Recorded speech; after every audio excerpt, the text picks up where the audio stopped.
본 방송에서 제공하는 투자 정보는 투자 판단에 대한 조언입니다. 방송에서 제공하는 주식의 가치, 가격 상승 및 하락에 대해서는 방송사에서 보장하지 않습니다.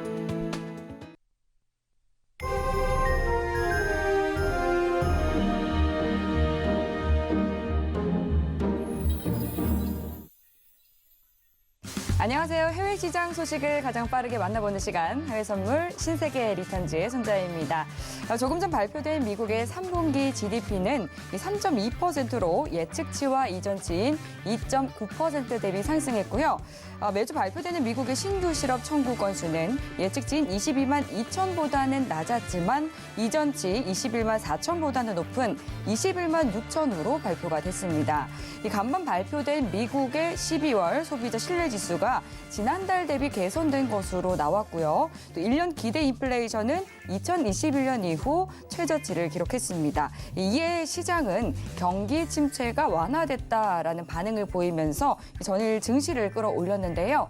하지만 오늘 이 3분기 GDP 발표, 또 내일 나오게 될 연준이 주목하는 PCE 발표를 앞두고 있기 때문에 또 안심할 수는 없는 상황입니다. 이 앞으로의 시장 방향성, 오늘도 신세계 리턴즈에서 명료하게 정리를 해드릴 테니까요. 끝까지 함께해 주시기 바라겠습니다. 네, 그럼 오늘 함께할 마스터 화면 통해서 만나보시죠.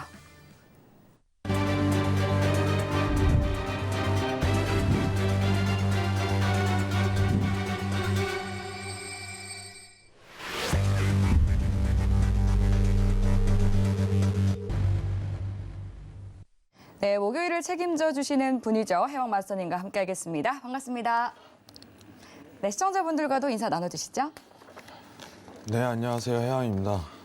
네, 오늘 또 크리스마스 CG를 또 띄워주시고 제가 모자라도 쓰고 왔어야 되는데 네, 이번 주 이제 크리스마스를 조금 이제 기다리는 상황에서 이슈는 좀 다소 있어요. 사실 이번 주 이제 BOJ 관련해서 한번 굉장히 시황이 컸기 때문에 한번 정리하는 시간을 가질 거고 오늘 차트 보면서 이제 미증시의 영향이 어떻게 되나 앞으로 이 부분을 좀 판단을 할 거예요. 사실 우리가 국내 이제 개장 시한 내에 통화 정책에 대한 발표가 있었었죠. 이번에 BOJ가. 네, 일본 BOJ는 영향력이 다소 좀 있습니다. 그렇기 때문에 알아두시면 여러분들한테 큰 도움이 되실 거라고 생각합니다. 오늘 1시간 동안 잘 부탁드리겠습니다. 네, 크리스마스를 앞두고 또 선물 같은 알짜 투자 팁 전해드리도록 하겠습니다. 이 방송 들으시면서 궁금한 사항 있으시면 노란톡 통해서 질문 보내주시면 되는데요. 샵 0082번으로 해왕 두 글자 적어서 문자 보내주시거나 하단으로 나가고 있는 QR코드 핸드폰 카메라 켜고 스캔하셔서 입장해 주시면 되겠습니다. 입장하실 때 코드는 0707 입력하고 들어와 주시면 됩니다. 네, 지금 현재 시간 오후 10시 56분 지나가고 있는데요. 먼저 오늘 시장의 이슈부터 체크해 보시죠. 나스닥은 미국 소비자 신뢰지수가 개선되고 기대 인플레이션이 둔화됐습니다. 골드는 달러가 하락하면서 내년 수요 기대감이 높아지고 있습니다. 오일은 12월 러시아 원유 수출량이 전월 대비 11% 감소했습니다. 유로 FX는 22의 매파적 통화 정책에도 불구하고 달러 저가 매수세의 보합 흐름 이어지고 있습니다.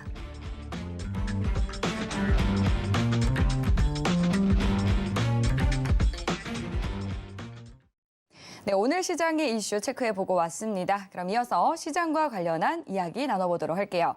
먼저 앞서서 또 마스터님께서 이 BOJ는 시장에 영향력이 다소 있을 것이다 말씀을 해주셨는데요. 어떻게 보셨어요? 정리 좀 해주시죠. 좀 더 정확하게 얘기를 하면은 예. 일단 결론말부터 시청자분들이 좀 원하실 것 같은데 네. 시장에 그렇게 크게 영향이 없을 거예요. 없다. 네. 다행이네요. 네, 우리가 장중에는 좀 임팩트가 있었거든요. 예. 장중에는 이제 갑작스럽게 이제 긴축에 대한 선로로 변경이 좀 되다 보니까 네. 이제 니케이 지수가 갑자기 빠지기 시작하면서 예. 아시아 증시가 동시에 좀 급락하는 효과가 나왔었어요. 네, 그랬죠. 근데 어떤 결과치만 보고 판단을 하자면은 일본이 정말 예상 외의 행동을 하고 있구나 이렇게 판단할 수 있는데 네. 내용을 자세하게 보니까 좀 달랐어요. 네, 그 그렇군요. 내용을 오늘 한번 같이 볼 생각입니다. 네, 짚어주시죠. 이게 미국하고도 조금 관련성이 있습니다, 여러분들. 자, 사실 이번에 변경된 게 이제 YCC에 대한 허용 밴드 확대죠. 허용 밴드 확대. 이게 잘 이해가 안 되시는 분들이 굉장히 많으실 것 같아요. 그거부터 좀 차근히 설명을 드릴 건데, 근데 여러분들 좀 아시는 거는 제가 항상 설명했던 게 일본은 양적 완화의 나라이다 라고 제가 항상 설명을 드렸었거든요. 쉽게 이야기하면은 우리나라처럼 지금 긴축을 들어가는 게 아니라 우리가 2020년도부터 이제 21년도 6월까지 이제 재정 정책을 펼쳤잖아요. 미국에서 이제 채권을 사서 이제 어떤 법인과 이제 국민들에게 돈을 뿌리듯이 일본은 그거를 2016년부터 계속 지속하고 있는 나라입니다. 자, 근데 이게 구루다 총재와 어떤 전 이제 아베 총리의 어떤 합작이죠, 정확하게. 근데 이번에 YCC라는 밴드를 허용을 했어요. 확대를 했어요. 그러니까 시장이 요동을 친 거예요. 양적 완화인데 좀 완화적인 양적 완화로 변경을 되니까 일본이 위험하다. 일본도 이제 긴축을 가나? 라는 분위기로 이제 시장이 전반적으로 확 몰린 거예요. 그때 상황이. 근데 다급하게 이제 구로다 총재가 이제 금리 인상은 아니다. 너무 그렇게 과대 해석하지 말라 하면서 우리는 완화적 정책을 계속할 필요성이 아직은 있다. 라고서 얘기를 했어요. 일단 나와서 한 얘기는. 근데 시장은 이걸 안 받아들여요. 일단은. 안 받아들여요. 근데 왜 안 받아들이냐? 일단 구로다 총재가 제일 중요한 거는 임기가 내년 4월이면 끝납니다. 4월. 어떻게 보면은 군인으로 따지면 이제 말년병장이에요. 여기 이제 시청자분들 중에서도 이제 군대 다 다녀오셨으니까 말년병장이 제일 힘이 없잖아요. 시장의 포커스는 다음 총재에 대한 어떤 기조가 중요한 상황이에요. 기조가. 그래서 YCC에 대한 밴드를 허용을 했습니다. 결론적으로. 근데 이거에 대해서 일단 좀 설명을 드릴게요. 자, 일본이요. 최근에 원래 이제 목표 물가가 2%대였어요. 2%대. 2%대. 근데 이게 물가가 계속 오르는 거예요. 지금 3% 넘어가고 이제 4%에 육박하는 상황이 연출되다 보니까 이 YCC라는 밴드를 계속 유지할 수가 없었어요. 자, 지금 오른쪽 표를 보시면은, 이쪽 표를 보시면은 YCC가 뭔지 설명을 좀 드릴게요. 자, 이게 미국 10년 국채예요. 10년 국채. 자, 근데 0.25 라인하고 마이너스 0.25 라인하고 이 밴드를 딱 설정하는 거예요. 밴드를 설정하는 거예요. 밴드를. 그러면은 이 이상으로 넘어가면 어떻게 돼요? 채권을 일본 중앙에서 매입을 하는 거예요. 그럼 일본 중앙은행 BOJ는 엔화를 발행을 하겠죠. 엔화를 발행하면서 채권을 매입하는 거겠죠. 일본 정부한테. 근데 이거를요, 지금 조금 상한선을 풀었어요, 이번에. 5%대로. 0.25에서 5%대로. 그러니까 하루 만에 5%로 팍 쳐버린 거예요. 하루 만에. 코스피가 갑작스럽게 이번 주에 급락 사태가 한번 나왔던 건 이제 우리나라 시각으로 11시죠. 11시경에 통화정책 발표가 떨어지다 보니까. 근데 이게 긴축에 대한 어떤 방향성이거든요. 긴축에 대한 방향성. 긴축에 대한 방향성이 나오다 보니까 지금 일본이 갑작스럽게 안 할 것 같은 행동을 갑작스럽게 하다 보니까 갑자기 니케이 지수에서 주식을 빼기 시작하는 거예요. 물량을. 근데 그게 이제 코스피에도 영향이 가고 미증시에도 영향이 단기적으로 간 거죠. 상황이. 근데 BOJ는 이렇게밖에 할 수 없는 게 물가가 오르는 상황. 원래 이제 디플레이션 국가라고 좀 칭해요. 일본을. 근데 물가가 오르는 현상에다가 일본이 BOJ가 국채를 보유하고 있는 비율이 50.3%입니다. 예, 엄청 많은 거예요. 미국채 보유 비율이. 그리고 BOJ가 대차대조표상 GDP 대비 122%를 갖고 있어요. 일본 국채를. 자, 연준은 35%고 ECB는 67%예요. 그러니까 너무 진짜 양적 완화를 너무 심하게 한 거예요. 이 일본은 돈을 너무 많이 뿌린 거야. 이거를 좀 풀 때가 됐다. 이 생각을 가지는데 그 어떤 이제 트리거가 이번에 있었던 YCC에 대한 밴드 확대가 돼버린 거예요, 상황이. 이해하실 거라고 생각합니다, 여러분들. 좀 다소 내용이 어렵죠. 다시 좀 정리를 해드릴게요. 자, 이번 YCC에 대한 밴드 확대는요, 어쨌든 양적 완화에서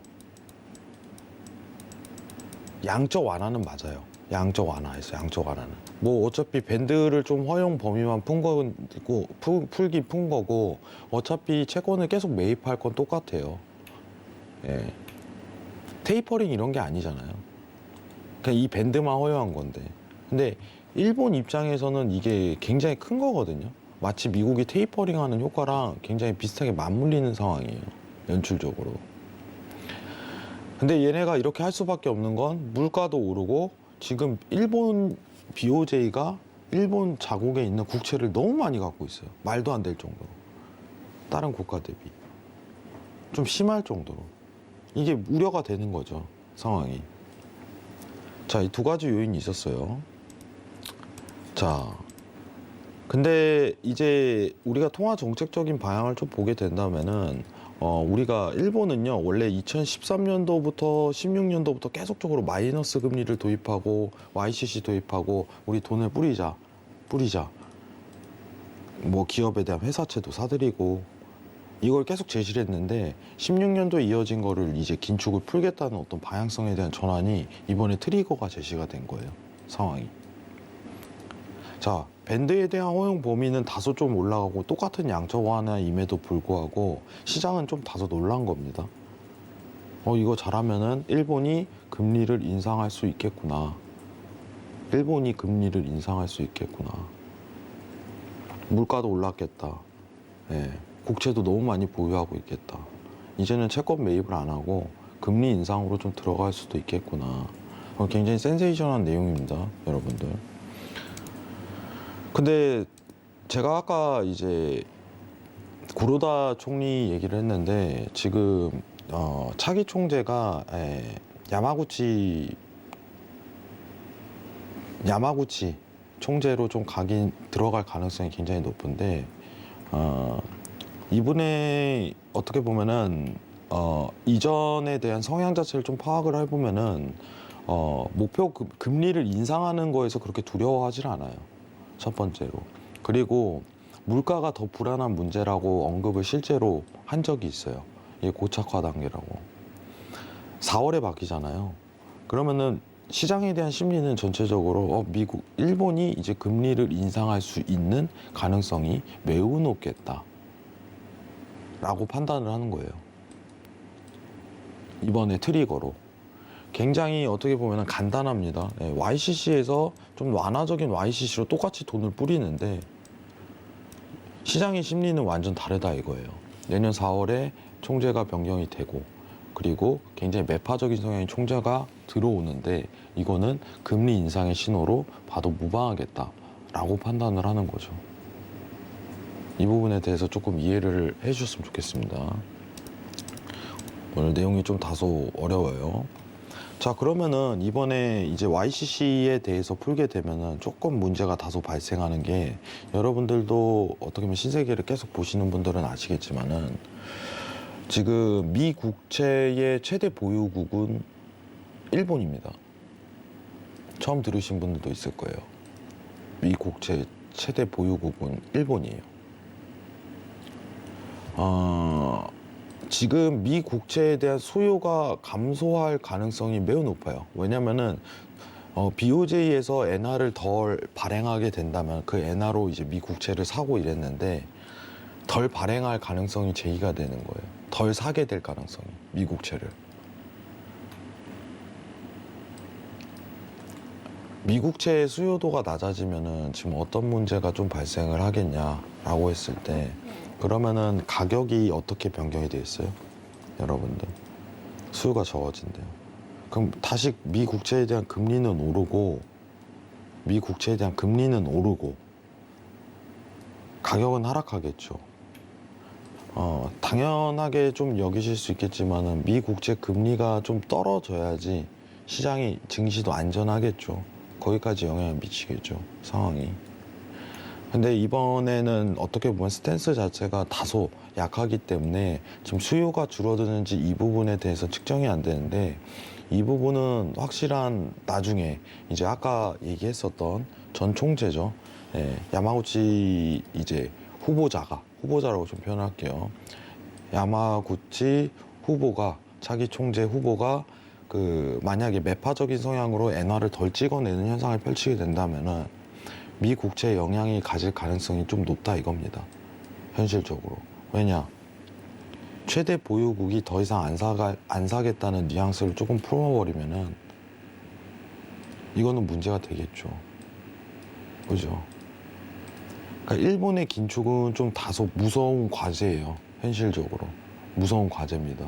이게 트리거가 될 수가 있어요. 미증시에도. 영향을 아직까지는 이 얘기는 드리는 거예요. 아직까지는 지금 YCC에 대한 밴드 허용만 딱 했기 때문에 사람들이 긴축을 할 가능성이 있겠네, 이럴 가능성이 있겠네 라고 시사를 하는 거지. 만약에 내년 들어가고 이제 야마구치 총재가 들어와서 실제로 금리 인상을 하는데 더 이상 엔화를 발행 안 하고 미 국채를 좀 덜 사자라는 얘기를 조금이라도 뿌려버리면은 이거는 미증시에 끼칠 수 있는 영향이 있다. 그때 가서 상반기 때. 그래서 계속 지켜볼 문제입니다. 그래서 저는 여러분들한테 미리 좀 얘기를 드리는 거예요. 이게 내년 상반기 때 이슈가 커질 수가 있어요. 이해는 해놓으셔야 돼요. 지금 그때 가서 이해하려면 힘들 거예요, 아마. 자, 근데 지금 이번에 YCC 밴드 허용을 했는데 문제는 밴드 허용만 했지 실제로 이제 일본에서는 매입 금액에 대한 상한액을 오히려 더 크게 늘렸고, 그리고 이제 2년물, 5년물, 20년물, 10년물이 아닌 다른 연물에 대해서 무제한 채권을 매입을 하자라는 얘기 나왔어요. 그러니까 다소 어떻게 보면 좀 약한, 좀 양적 긴축에 대한 루트로 변경을 했다 이렇게 좀 판단할 수 있거든요. 왜냐면은 우리가 알다시피 그 당일날 그 하방이 슈팅이 딱 들어갔어도 다시 수급이 되돌아왔잖아요. 바로 다음날 바로 되돌아왔어요. 그죠? 미증시도 그러고, 그죠? 엔화도 단기 슈팅만 딱 드러났지 좀 안정세에 들어갔죠. 왜냐면은 내용적인 측면을 보자면은 지금 YCC에 대한 밴드 허용만 가지고는 지금 일본이 완전 긴축에 들어설 수 없다고 이제 시장이 또 해석을 변경한 거예요. 해석을. 그렇기 때문에 별 내용이 없었다. 사실상 내용을 까보니 양적 완화는 좀 계속 이어가네 라고 판단하는데, 이렇게 조금 이제 BOJ가 하는 이유는 지난 우리 영국에서 이제 길드채에 관련해 갖고 마진콜을 발생해서 문제가 생긴 적이 있었어요. 이건 신세계에서도 언급을 했거든요. 제가 이 자리에서 영국은 왜 이런 행동을 하는지 잘 모르겠습니다, 대체 라고 얘기할 정도였어요. 그러면서 바로 이제 매각해 갖고 다시 원상 복구를 시키고 이런 루트로 갔었는데, 일본이 이 부분을 좀 신경을 썼다라는 얘기는 계속적으로 들립니다.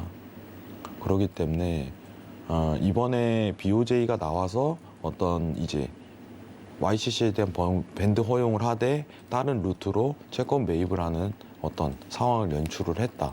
단순히 물가를 조금 안정화시키고자 하는 목표가 굉장히 강했다. 단순하게 이렇게만 좀 해석하셨으면 좋겠어요. 자, 그러면은 이게 과연 증시에 어떤 영향을 끼칠까? 일단은 먼저 얘기 드리겠습니다. 지금은 영향이 없습니다. 지금은. 이건 내년 상반기 때 나올 가능성이 굉장히 높아요. 이슈로. 근데 여러분들 지금 시청자분들 이게 내용을 보면서 다소 의아할 거예요. 제가 오늘 이거를 안 하려고 하다가 했거든요. 사실. 안 하려다가 했어요. 안 하려다가. 왜냐면은 지금 YCC를 처음 들으신 분들도 있겠거니와 지금 YCC에 대한 허용 밴드가 늘어난 게 사실 지금 증시의 영향을 우리가 직접적으로 피부에 와닿지 않기 때문에 별로 못 느끼실 거예요. 저는 그렇게 생각을 합니다. 별로 안 와닿아요. 그 당일에만 수급이 아시아 증시가 살짝 빠졌을 뿐이지.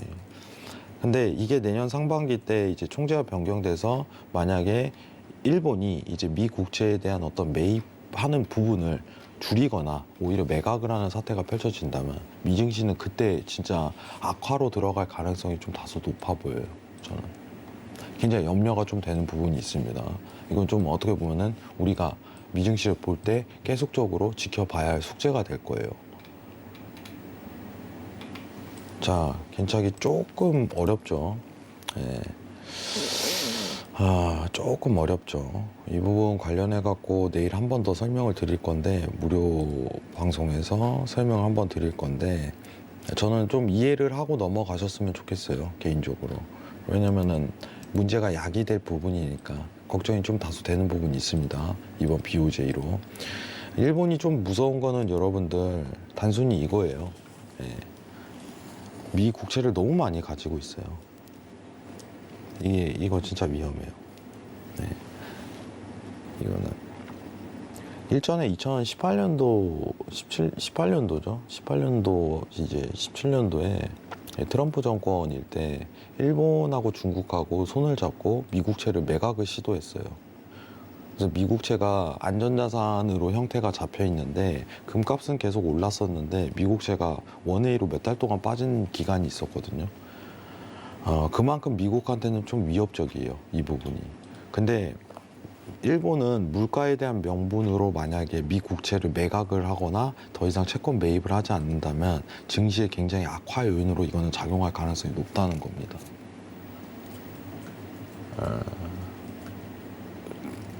지금 이제 딱 한 15분 정도 설명을 했는데 아직도 어리둥절하실 거예요. 이게 뭔 소린가 하고서. 그래서 내용을 쉽게 항상 전달 드리려고 하는데 어떤 기본적인 거를 좀 정리를 하시면은 오히려 이해가 좀 더 편하시고 내일 무료 방송 때 한 번 더 제가 체크해 갖고 말하는 시간 드리도록 할게요. 좀 이따 이제 차트 보고 이 내용 관련해서 엔화 차트 한번 보도록 하겠습니다. 이상입니다. 네, 글로벌 증시를 출렁이게 했던 BOJ의 정책 수정의 진짜 의미를 전격 해부해 주셨습니다. BOJ 정책 수정 여파에 엔화는 튀어 올랐다가 다시 지금 좀 주춤하고 있는 상황인데요. 그렇다면 앞으로 엔화 선물의 전망은 어떤지 궁금합니다. 마스터님은 어떻게 생각하세요? 사실 이번에 이제 엔화 관련해 갖고 내용이 나온 다음에 네. 사실 루트를 좀 변경을 했어요. 예. 왜냐면은 전 세계의 다수의 인원이 왜냐면 16년도부터 이어졌던 엔화에 대한 어떤 양적 완화를 지금 당장 풀기 힘들 것이다 라고 평가를 했는데 네. 일본이 좀 다소 급했나 봐요. 네.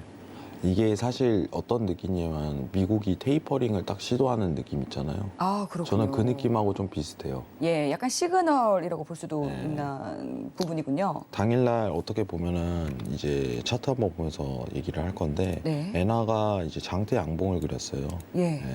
근데 확실히 지금 일본은 뭐 금리 인상을 하겠다, 이제 채권 매입을 좀 중단하겠다 이런 뜻은 아니거든요. 네. 근데 지금 이게 지금 방향성 전환 자체가 한 번 더 매도로 좀 들어오기 힘든 이유는 뭐냐면은 이제는 이번 사태로 YCC 밴드 허용에 대한 사태라고 좀 표현을 할게요. 이 사태로 어떤 가능성을 봤어요, 시장에. 왜냐면 어차피 구로다 총재 끝났잖아요. 네. 근데 물가는 너무 많이 오르고 있어요, 일본은. 네. 일본이 원래 디플레이션 국가라고 하는데 이젠 디플레이션 국가가 아니에요. 인플레이션 국가예요. 이제 그 명칭도 사라지는 거죠. 지금 3%대, 4%대 기억하는데 우리나라 이제 5, 6%대, 이제 미국이 이제 7%대 이 정도 기록할 때 일본은 좀 낮지만은 2%대, 1%대는 안정적이니까 나 양적 완화할 수 있어 이렇게 주장할 수 있겠지만은 그 허용 범위를 너무 초과했다 이거예요. 그러면은 지금 이제 엔화를 좀 거래하시는 분들 어차피 차기 이제 후보 야마구치 후보자는 어쨌든 긴축을 좀 시도할 거야. 금리 인상에 두려워하질 않아. 이런 시그널 자체를 계속 내보내던 사람이에요. 물가가 더 힘들어. 물가 한번 틀어지면 굉장히 막을 수가 없어. 그렇기 때문에 시장이 요동해서 반응하고 이제 추가적으로 매도세에 대해서는 양적 완화를 시도하지 않는 이상 추가적인 내려갈 수가 없죠. 근데 다수의 시각을 우리는 따라야 되잖아요. 그 가능성이 크니까. 그래서 저점이 구성이 되고 오히려 상단으로 랠리가 파동이 더 나올 가능성이 이번에 YCC 밴드 허용으로 드러난 거예요. 최고점에 대한 부분 자체가 지금 보게 된다면은 잠시만요. 네. 최고점에 대한 부분이 사실 이제 제가 이제 7,000에 600까지 올 때까지 좀 기다려 봅시다. 그냥 통화 정책이 있고 하니까 이렇게 얘기만 단순히 드렸을 뿐인데 지금 최고점을 이제 상단으로 들어갈 수 있는 부분이 어디냐면은 8,000 레벨링까지 쉽게 도달할 수 있는 범위가 돼 버렸어요. 8,000 레벨링까지 이 구간대로 쉽게 들어갈 거예요. 쉽게. 게다가 지금 미국은 어떤 상황인가요? 지금 보시는 차트가 이제 US의 이제 미국 달러 대비해서 엔화잖아요. 그럼 미국 통화 정책하고 일본 통화 정책을 비교해야 되거든요. 근데 미국은 뭐예요? 지금 상황이 어때요, 여러분들? 최종 금리를 거의 결정을 했죠, 여러분들. 최종 금리를 지금 최근에 물가가 좀 낮게 나오는 상황이니까 최종 금리에 대해서 어느 정도 가이드가 좀 세워지는 상황에서 일본은 이제 긴축 시작한대요. 이제. 자, 우리 달러 차트 한번 보면서 좀 설명드릴게요. 그러면은 지금 어떤 단계냐라고 좀 봤을 때 일본의 엔화 차트 대비해 갖고 과거 미국이 이 일을 시작했을 때 어떤 단계냐. 예, 이 정도 궤도선상에 오른 거예요. 이 정도 궤도선상 지금 엔화 차트가 이해하시겠죠? 이 정도 궤도선상 지금 이런 분위기입니다. 그러면 엔화는 매수세로 올라갈 수 있는데 이제 진입에 대한 단가가 굉장히 중요해지는 시기가 돼버렸어요. 제가 최근에 이제 7,500, 600에 대한 어떤 저항 위치를 좀 체크하고 대응을 하겠습니다. 라고 하고 저항만 부딪히는지 보고 대응합니다 하면서 기다리라고 얘기를 계속했어요.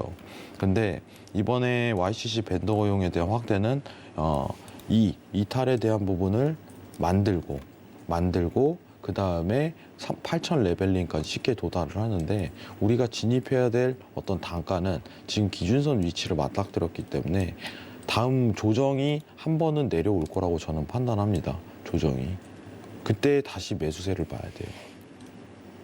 얘는 이제 긴축 시작했기 때문에. 그래서 이거는 제가 지켜볼 예정입니다. 좀 더 딜레이가 됐네요. 네, 딜레이가 됐어요. 그렇기 때문에 매수권으로 수익을 내되 진입에 대한 부분을 좀 다소 기다리자. 이 입장을 좀 취해야 돼요. 왜냐하면 사실상 이걸 내리는 부분은 뭐냐면은 지금 사실상 이제 양적 완화를 계속 지속하는 건 맞잖아요. 그죠? 지속하는 건 맞아요. 밴드 허용일 뿐이지. 그리고 아까 제가 얘기했다시피 그 채권 매입은 계속 하잖아요. 일본이 2년물, 5년물, 20년물 해갖고 양적 완화는 계속 하고 있는 거예요. 그럼 조정이 충분히 내릴 수 있는데 근데 결국은 내년 들어가면 물가를 잡기 위해서 일본이 완전한 긴축으로 테이퍼링을 진행하든 더 이상 엔화를 안 찍어내려고 전환하는 사건이 일어날 가능성이 높다는 거예요. 그죠? 그때 매수세를 좀 공략을 집중적으로 할 거예요. 그럼 수익 진짜 크게 나요. 이거는 수익 가능성이 진짜 높습니다. 아시겠죠? 수익 가능성이 진짜 높아요. 그래서 지금은 일단은 좀 기다리다가 야마구치 행보를 좀 기다리자는 입장도 있겠거니와 뭐 어차피 그렇게 매파적이기 때문에 드러날 가능성이 높은데 단가 위치를 좀 기다리는 게 가장 이상적이에요. 아시겠죠? 8,000 레벨링까지 일단 무난하게 계속 오를 가능성이 높습니다. 근데 진입에 대한 단가가 7,000 상단까지는 좀 늘려야 돼요. 7,100 라인, 200 라인. 거기 좀 기다려보자는 입장이에요. 기왕 이렇게 된 거 더 기다려보자. 이상으로 좀 연출하겠습니다. 이상입니다. 네, 노란톡 들어오시면 또 해양마스터님 방송 출연하는 시간 외에도 노란톡 통해서 더 많은 투자 팁 얻어가실 수 있으니까요. 지금 바로 입장해 주시면 되겠습니다. 샵 0082번으로 해왕 두 글자 적어서 문자 보내주시거나 하단으로 나가고 있는 QR코드 스캔하고 입장해 주시면 됩니다. 네, 그럼 이어서 해외 선물 23시 진단해 보도록 하겠습니다. 네, 오늘 뉴욕 증시 개장 전에 주요 상품들 또 지수의 흐름은 어땠는지 짚어보는 시간인데요. 먼저 심리적 지지선을 최근에 돌파한 골드 먼저 살펴보도록 하겠습니다. 네, 골드는 좀 어떤 흐름 보였을까요? 네, 골드는 최근 달러가 네. 많은 상승세를 좀 기록하지 못해요. 아직까지도. 네, 그렇기 약하더라고요. 때문에 굉장히 이 시그널 자체가 저는 명확하게 아직 들어섰다고 좀 판단하는 입장은 아니에요. 최근 들어서 굉장히 주춤거리거든요. 달러가 조정이 한번 들어가야지 골드가 눌리는 분위기인데 그 분위기 자체가 아직까지는 크게 모색이 안 되고 있어요. 정확하게 달러의 영향을 정확히 받고 있습니다. 금은. 그래서 단순히 랠리성으로 들어설 가능성이 높아요. 랠리성으로.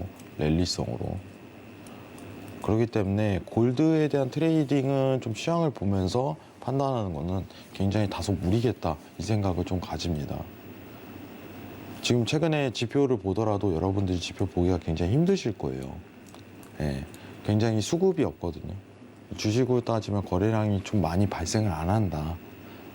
이는 왜 그러냐면 달러에 대한 어떤 방향성 자체가 확보가 아직까지 안 됐다는 그 뜻입니다. 나오면 해도 됩니다. 나오면 달러에 대한 방향성이 나오면 그때까지는 골드 트레이딩은 저는 다소 좀 무리다 이렇게 좀 판단 드리도록 하겠습니다. 이상입니다. 네, 골드에 대해서 짚어주셨고요. 이어서 유로도 확인해 보도록 하겠습니다. 유로도 지금 방금 말씀해 주신 것처럼 이제 약달러 기조 이어지면서 조금 강세 흐름 이어졌었는데 오늘은 어땠을까요? 뭐 비슷해요. 골드랑 비슷하다. 네. 이 정도 판단하면 좋을 것 같아요. 그래서 이게 지금 유로 차트거든요. 방금 네. 골드 차트 보여드렸지만 예, 지금 달러 영향입니다. 이것도. 예, 골드 차트 한번 보여드릴게요. 지금 이게 유로 차트입니다. 예, 흐름도가 비슷하죠. 별 차이가 없습니다. 달러의 영향을 받고 있다는 거예요. 결국은 우리가 트레이딩을 하기 위해서 US 달러 관련해 갖고 찍고 매일 봐야 돼요. US. 지금 US 달러 이번에 이제 떨어진 다음부터 상황이 전개된 다음부터 크게 변동성이 없죠. 최근 들어서 더 오히려 변동성이 많이 없어요. 좀 시장이 기다리는 위치가 굉장히 강합니다, 여러분들. 그렇기 때문에 유로도 마찬가지예요. 대응을 조금 기다려보자 이런 위치로 말씀드리도록 하겠습니다. 이상입니다.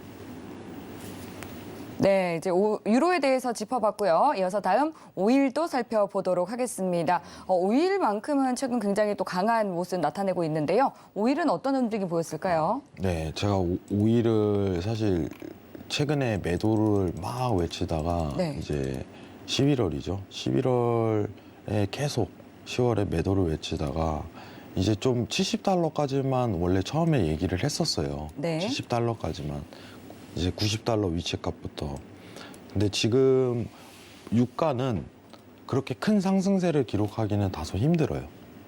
지금 올라오긴 하잖아요. 70달러에서 이제 80달러까지 쳤는데 원래 떨어진 위치값이 90달러까지잖아요. 저는 이제 80달러 내외에서 매도를 한번 보자는 입장입니다. 왜냐하면 여기는 저항 걸리고 다시 한번 수급이 매도세로 내려갈 가능성이 굉장히 높은 자리예요. 이제는. 제가 최근에 이제 신세계 한 2, 3주 전까지만 하더라도 유가는 좀 다소 기다리세요 이렇게 평가를 드렸었거든요. 지금 위치가 매도를 공략적으로 집중적으로 봐야 되는 상황이 81달러 내외예요. 네, 81달러 내외. 거기에 대한 저항이 부딪히면은 한 차례 더 75달러에 대한 이탈 자체는 들어설 가능성이 굉장히 높아요. 그래서 이 부분을 집중적으로 매도 위치를 공략을 해야 돼요. 이 부분은 저는 기다리자는 입장이에요. 공략하지 말자는 입장. 왜냐하면 유가 관련해서 이제 오펙이 감산에 대한 정책 자체는 크게 변동권 없이 계속적으로 할 가능성이 굉장히 높은데 이제 수요 둔화가 제일 큽니다. 수요 둔화. 제가 항상 얘기를 드렸지만은 경기 침체의 직결적인 부분은 어떤 유가에 대한 수요 둔화로 이어질 가능성이 굉장히 높다는 거예요. 여러분들. 이 부분은 평가를 하셔야 돼요. 아시겠죠? 그래서 81달러입니다. 81달러. 내외에 대한 부분으로 매도적으로 접근하셔야 돼요. 이제 다시 또 한번 매도 접근을 할 때가 됐습니다. 최근에 매도 위치 신세계에서 계속적으로 말씀드린 데가 90달러, 89달러, 그리고 여기 81달러 상단. 이렇게 설명을 계속적으로 드렸었죠. 매도만 보라고. 근데 여기서는 웨이팅 들어갔습니다. 여기서 매도 들어가는 거예요. 다시. 아시겠죠? 여기서 접근하세요. 보실 거면. 이것만 보셔도 될 것 같아요. 수요 둔화는 아직 계속적입니다.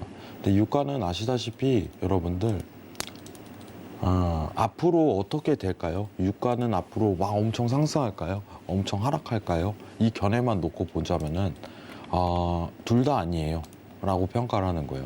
이제는 좀 랠리성으로 70달러에서 90달러 내외폭 랠리폭만 좀 다소 유지할 가능성이 굉장히 높습니다. 아시겠죠? 크게 무리 없이 랠리폭으로만 들어갈 가능성이 굉장히 높아요. 이 부분만 좀 평가 드리도록 하겠습니다. 이상입니다. 네, 유가에 대해서도 짚어주셨습니다. 뉴욕 유가는 이제 원유 재고가 전일 예상보다 많이 줄었다라는 소식이 나오면서 상승 마감을 해줬었는데요. 오늘 또 자리값까지 짚어드렸으니까 잘 체크해 보시기 바라겠습니다. 네, 이렇게 또 오늘 유가, 골드, 또 유로에 대한 대응 전략 확인해 보고 왔습니다. 지금 연말을 맞아서 다소 시장에는 피로도가 번지고 있는 상황입니다. 계속해서 좀 한산한 흐름 나타내고 있고요. 또 나스닥뿐만 아니라 오일, 골드, 그리고 유로까지도 모두 주요 상품들 전체 관망세가 짙은 상황입니다.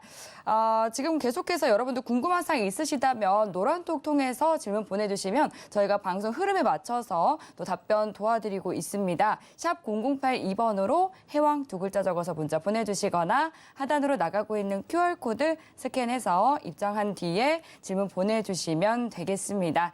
네, 지금 오후 11시 30분 뉴욕 증시 개장을 했습니다. 그럼 이어서 개장 상황 살펴보고 오도록 하겠습니다.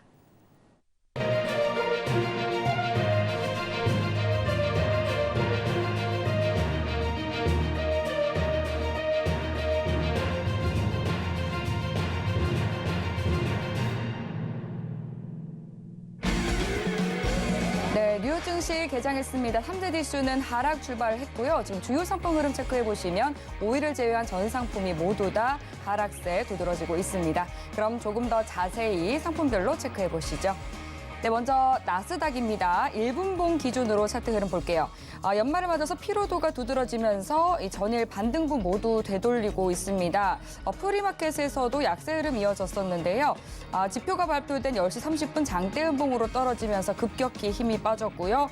지금 개장한 직후에도 역시 힘을 쓰지 못하면서 하락하고 있습니다. 1%대 떨어지면서 11,080포인트 선에서 거래되고 있습니다. 네, 다음 오일 살펴볼게요.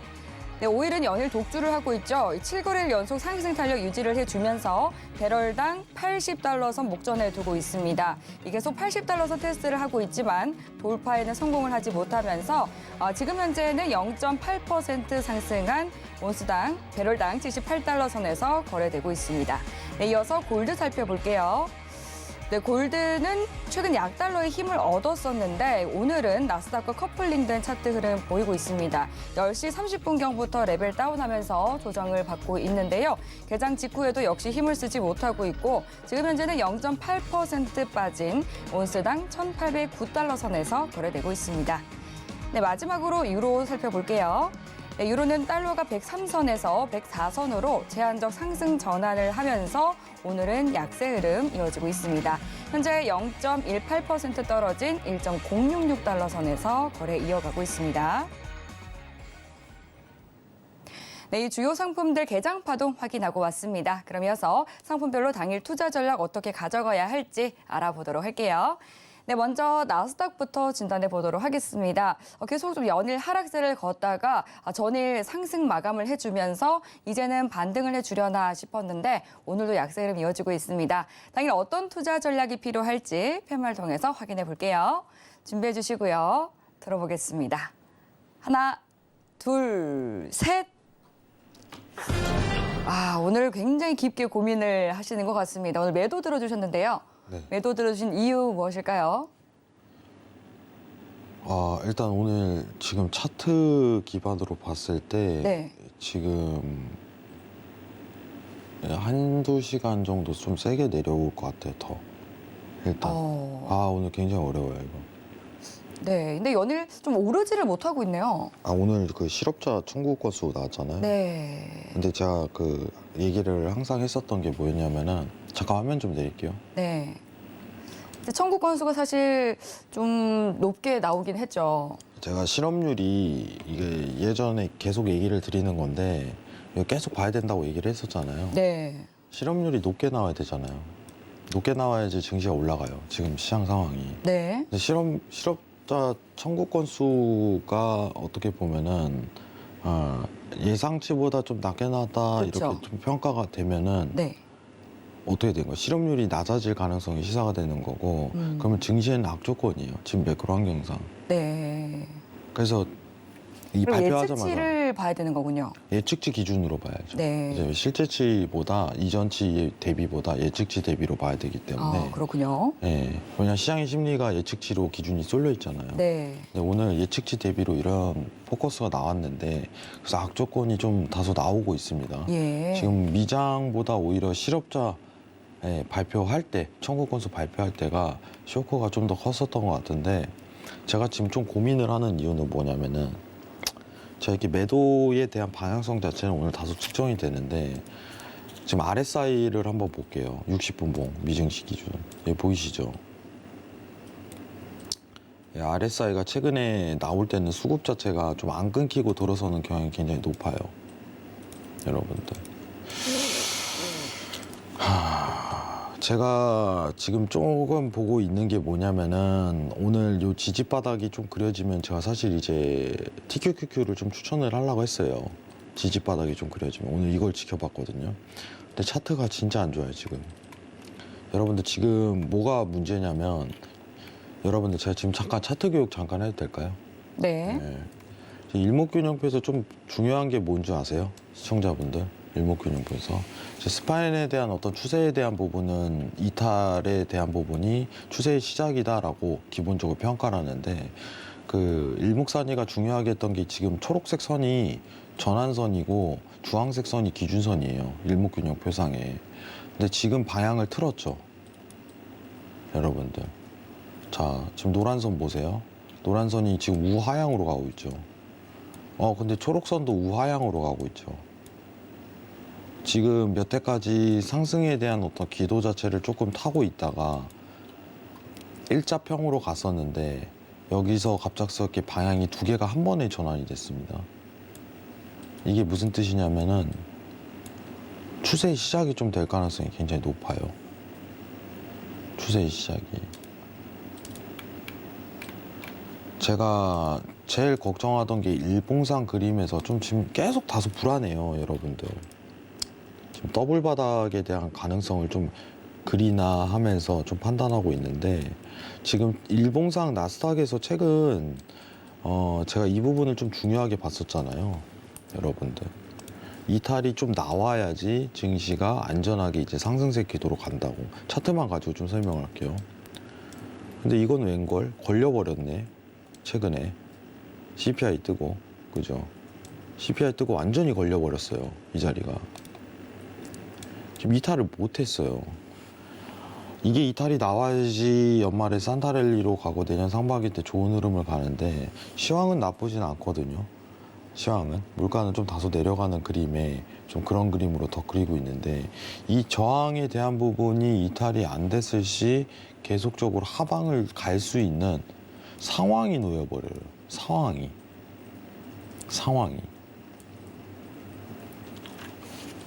일단은 시장에 대해서 지표값을 계속 체크를 해볼 겁니다. 계속 체크를 하는데 산타랠리에 대한 가능성 자체를 굉장히 시사했었는데 오히려 지금 상황은 조금 차트적으로 굉장히 불안하게 가고 있어요. 차트적으로. 이런 그림이 나와버리면 어떤 상황이 연출되냐면은 자, 여기 보세요. 왼쪽에 샘플을 하나 보여드릴게요. 지금 왼쪽에서 턴으로 꺾어서 기준선하고 전환선 같이 들어간 방향이죠. 정확히 따지면은 여기거든요. 이 자리. 그러고 나서 어떻게 돼요? 차트가 랠리로 가죠. 근데요, 지금 이게 지금 또 시작돼요. 지금 여기 보이시죠? 이게 지금 오늘은 꺾이지 않을 가능성이 있겠다. 내일 TQQQ를 한번 대응을 해봐야겠다. 저점 위치에 놓일 가능성이 한 번 있으니까 이 생각을 했는데, 이게 지금 꺾어서 완전 일목균형표 이제 구름대를 이탈하면서 완전히 방향성 쏟았거든요. 이게 지금 추세가 될 가능성이 굉장히 높아요. 지금 시각에서. 그러니까 추세가 한번 들어가기 시작해버리면은 이 랠리성으로 들어가거든요. 랠리성으로. 이렇게 랠리로 들어가요. 이 왼쪽이랑 오른쪽 다 비교해서 볼게요. 이 자리랑 이 자리랑 보이시죠?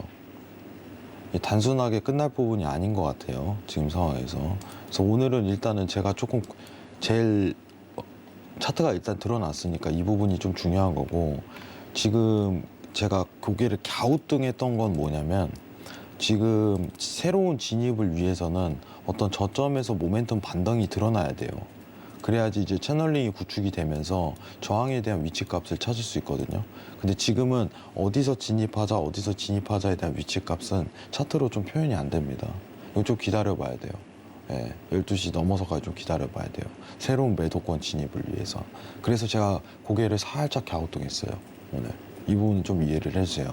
방향성은 매도돼 진입에 대한 위치는 아직 평가가 안 됩니다. 이것만 좀 참고하셨으면 좋겠어요. 아시겠죠? 이상입니다. 네, 오늘 실업 청구 건수가 이전치보다 낮게 나오면서 증시 하방 압력이 가해지고 있다 진단을 해주셨습니다. 이어서 다음 5일에 대한 당일 투자 스탠스 확인해 보도록 하겠습니다. 팻말 준비를 해주시고요. 5일에 대해서는 당일 어떤 투자 전략이 필요할지 확인해 보도록 하겠습니다. 들어볼게요. 하나, 둘, 셋. 네, 관망 들어주셨습니다. 유가는 최근 상승세에 대한 변곡 위치값만 보면 되니까 아까 네. 81달러 이 저항본을 같이 체크를 할 거예요. 그 다음 대응할지 말지, 그 다음 또 매도권으로 다시 들이댈지 말지, 그 부분을 계속 따져볼 거니까. 다 왔잖아요. 네, 기다리세요. 이 부분만 좀 평가드리면 될 것 같아요. 자, 여러분들 지금 제가 마지막으로 좀 한마디 하고 싶은데, 여러분들 미증시가요, 제일 어려운 위치입니다, 지금. 제일 어려운 위치예요. 코스피도 마찬가지예요. 코스피도. 제일 어려운 위치예요, 여러분들. 지금 올라갈지 떨어질지 어떤 지표를 계속 두들기면서 이 부분을 결정하는 구간이기 때문에 제일 어려운 위치예요. 예. 제가 올해는 이제 긴축에 대한 부분으로 계속 스탠스를 매도를 주장을 했어요. 22년도. 이제 증시에 대한 부분, 뭐 이런 부분으로. 뭐 이제 작년부터 이제 준비를 해라 이런 식으로. 작년 이맘때쯤이었을 거예요. 손행코님하고 같이 있으면서 이제 고점이 다 온 것 같아요. 좀 조심합시다. 이 얘기를 계속 했었거든요. 이때 증시가 상승하고 있을 때. 정확히 1년 전이네요. 시간 빠르네요. 예. 근데 지금 1년 동안 이 긴축에 대한 효과가 계속적으로 랠리성으로 나서 시청자분들도 굉장히 힘드신 분들 많을 거예요. 근데 지금 오히려 이제 최종금리를 결정하고 좀 두들기는 구간이기 때문에 저점 가능성이 굉장히 높은데, 마크 트웨인이 그 말을 했잖아요. 이제 금융에 대해서는 실수는 언제부터 나오냐면은 자기가 안다고 확신하는 순간부터 실수가 나오기 시작을 해요. 금융은 계속 정답이 없습니다. 시장에 녹아들어야 돼요. 계속 변화하는 거에 대해서. 그 부분만 꼭 기억하시면 좋을 것 같아요, 여러분들. 이상입니다. 네, 오늘도 시장과 관련한 많은 이야기 나눴습니다. 오늘 말씀 감사합니다. 왓선이가 인사 나누도록 할게요. 네, 감사합니다. 네, 참고로 본 방송에서 제공하는 정보는 투자 판단에 대한 조언일 뿐 해당 상품의 가치나 수익률을 보장하지 않습니다. 오늘 준비한 소식 여기까지입니다. 시청해주신 여러분 고맙습니다.